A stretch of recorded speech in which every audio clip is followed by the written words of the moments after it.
Assalamualaikum. Selamat pagi semuanya, anak-anakku kelas 10. Apa kabar? Sehat? Baiklah.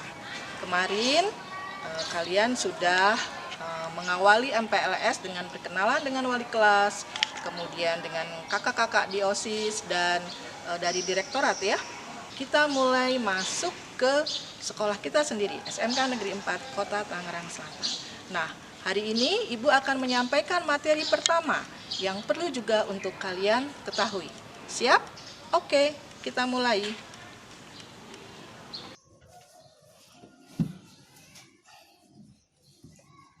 Baiklah, kita mulai ya materinya.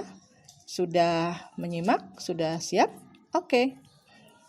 Anak-anakku sekalian kelas 10 yang solih-solihah, hari ini materi Ibu yang pertama adalah tentang wawasan wiyata Mandala.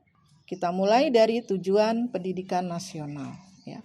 Seperti kita ketahui, negara kita, negara Republik Indonesia mempunyai undang-undang yang disebut dengan Undang-Undang Sistem Pendidikan Nasional. Ya. Undang-undang ini bernomor 20 tahun 2003. Ya. Apa sih tujuan pendidikan nasional itu? Ya. Pendidikan negara kita ini mau membuat atau membawa anak-anak muda atau pelajar Indonesia ke arah seperti apa? Ingin dijadikan seperti apa? Nah, di undang-undang ini dikatakan bahwa peserta didik Indonesia atau pelajar-pelajar Indonesia nantinya setelah menjalani pendidikan, mereka diharapkan bisa menjadi orang-orang yang memiliki iman dan takwa yang baik. Selanjutnya berakhlak mulia, ya, dan sehat, kemudian memiliki ilmu tentunya, kemudian cakap, kreatif, mandiri, demokratis, dan bertanggung jawab.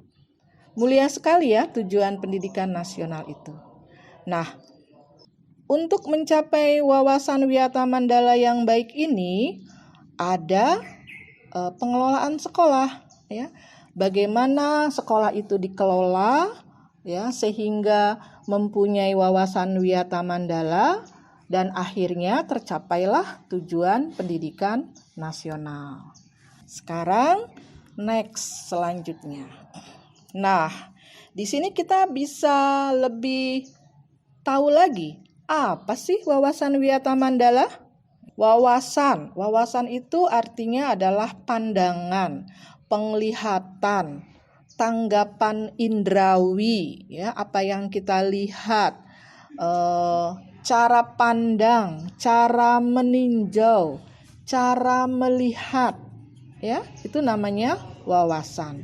Kemudian selanjutnya wiyata, ya. Wiyata di sini berarti pengajaran atau pendidikan, ya.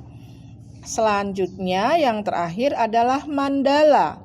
Mandala mempunyai makna, mempunyai arti daerah, lingkungan atau lingkaran, ya. Sehingga kalau disatukan wawasan wiyata Mandala adalah cara pandang kalangan pendidikan tentang keberadaan sekolah sesuai tugas dan fungsinya di dalam masyarakat. Atau gampangnya gini deh, bagaimana SMK 4 ini membuat atau mengelola sekolah sesuai dengan ciri khasnya sehingga tujuan pendidikan nasional itu bisa tercapai. Ya. Jadi kekuatan kita nih, kekuatan SMK 4 ya, untuk bisa mencapai tujuan pendidikan nasional. Sekarang kita masuk ke unsur-unsur wawasan wiyata Mandala. Untuk bisa membangun wawasan wiyata Mandala itu diperlukan siapa saja? Nah, di sini ada beberapa, ya.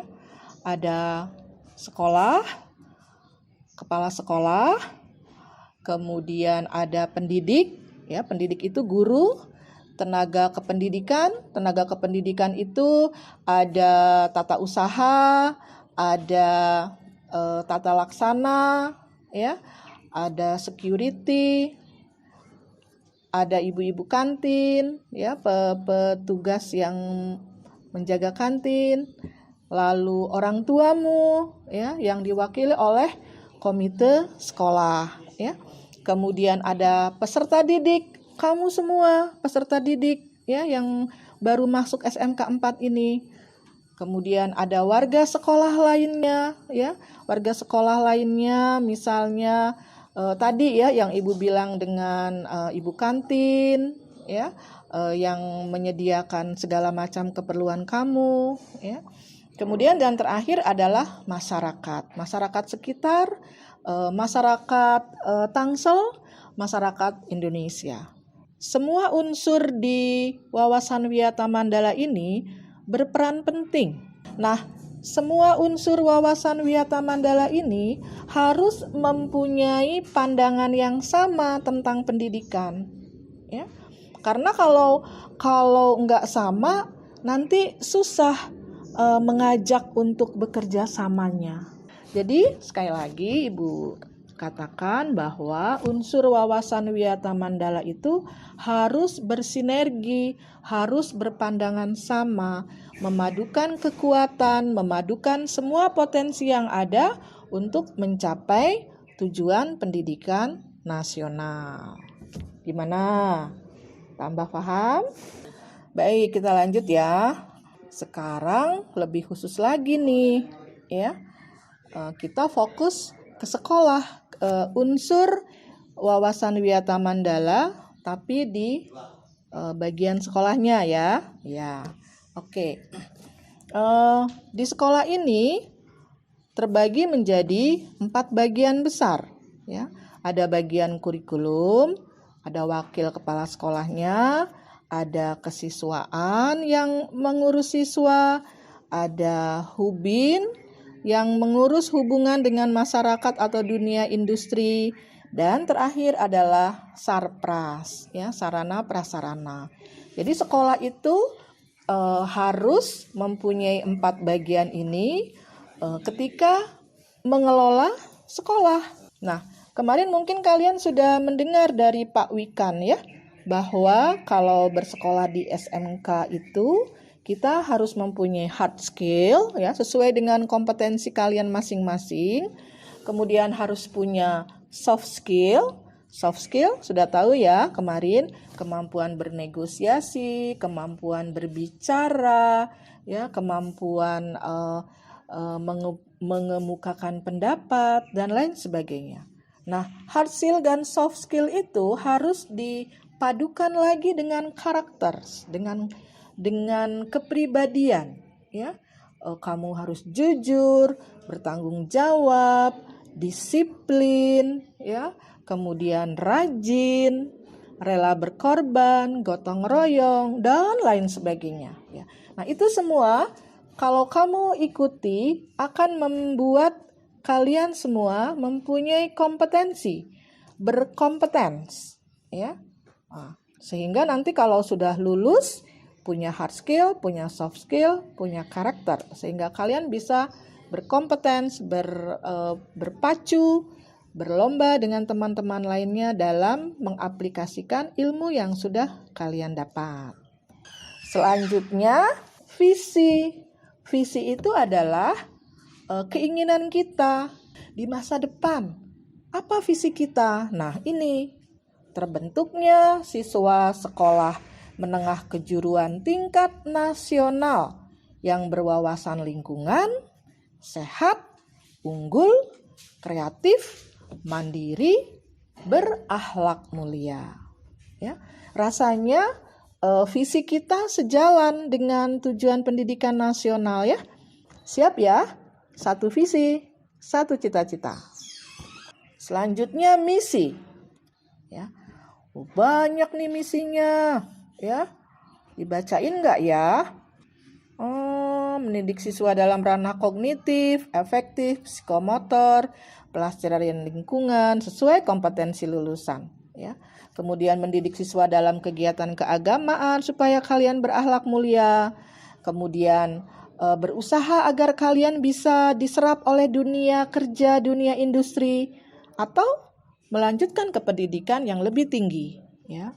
Kemudian juga kalian diharapkan menjadi tenaga kerja tingkat menengah yang memiliki jiwa wirausaha, peduli terhadap lingkungan yang sehat, dan memiliki daya saing. Dan yang terakhir, SMK 4 ingin menjadi pusat pengembangan keahlian, keterampilan, kemudian sehat lingkungannya, dan berwawasan lingkungan, peduli terhadap lingkungan. Nah, yang terakhir, kita punya moto, ya. Motonya cukup singkat lah ya. Yang pertama, cerdas, ya. Kalian harus mendapatkan ilmu, mempunyai keahlian, ya. Kemudian harus takwa, ya.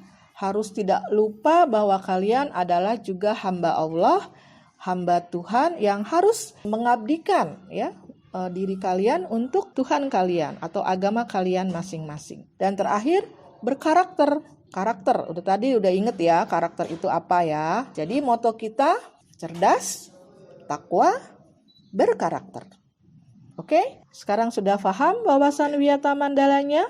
Nah, mudah-mudahan dengan materi ini kalian bisa bersemangat ya, supaya kita mempunyai wawasan Wiyata Mandala yang kuat, yang baik, sehingga tujuan visi sekolah kita dan tujuan pendidikan nasional bisa kita capai bersama-sama. Sekali lagi, mari kita bekerja sama dan sama-sama bekerja. Terima kasih. Assalamualaikum warahmatullahi wabarakatuh.